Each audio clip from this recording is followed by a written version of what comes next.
c'est une vraie volonté de minimiser en tout cas leur impact sur l'environnement et de pouvoir impliquer leurs salariés dedans. Ils ont une démarche assez avant-gardiste et de ce que j'ai pu en voir, ils ont aussi une approche plutôt sympathique puisqu'il y a des ateliers collaboratifs.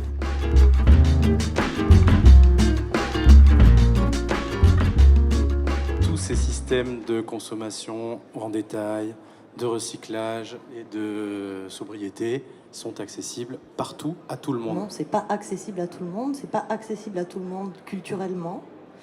C'est pas accessible à tout le monde parce que tout le monde n'a pas forcément les réseaux. On se disait que c'était la notion de gaspillage en fait, qui était dure à évaluer parce que où on met le curseur, qu'est-ce qui est gaspillé, qu'est-ce qui l'est pas. En étant acteur, quelque part, on a envie d'utiliser encore plus cet espace public qui fait le lien entre les nouvelles et les anciennes constructions.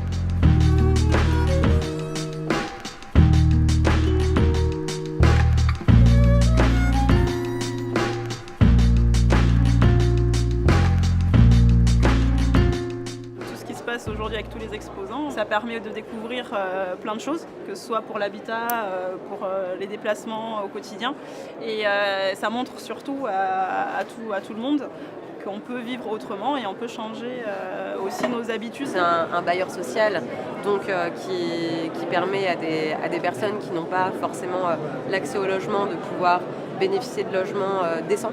C'est hyper intéressant d'intégrer ce volet environnementale, sociétale dans sa stratégie, dans sa politique. J'ai l'impression qu'il y a quand même une vraie démarche qui est impulsée, notamment tout ce qui est habitat participatif. Des logiques aujourd'hui d'installer des composteurs, des jardins partagés. On est des jardiniers, donc des professionnels. On est quelque part le fer de lance de l'apport de méthodes ou de sensibilisation pour le reste des salariés comme pour les locataires, pour faire rentrer le végétal et la connaissance du végétal, ou le refaire rentrer chez les salariés, comme on est en train de le faire chez les locataires en développant le jardin partagé.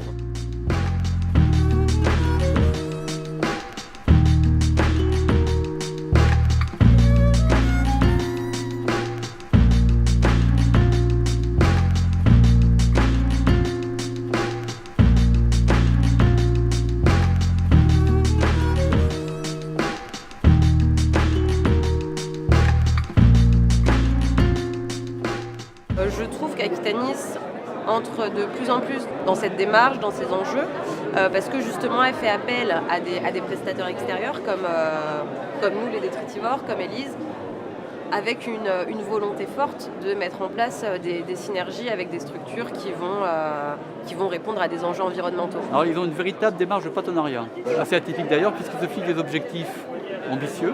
Ils réunissent autour d'eux des professionnels divers et variés. Par exemple, le dernier objectif qui est intéressant, c'est de comment intégrer des matériaux biosourcés dans nos constructions. D'être à la fois acteur avec un bailleur qui représente vraiment une image dans la construction, c'est du renouveau. On essaie aussi de travailler avec des bailleurs comme Aquitanis pour, pourquoi pas, introduire l'autopartage dans des résidences. Et c'est quelque chose qui entre aussi dans cette dynamique d'essayer de faire les choses autrement. Il faut qu'on arrive à trouver une solution intelligente et globale pour moins gaspiller et justement limiter la production de déchets.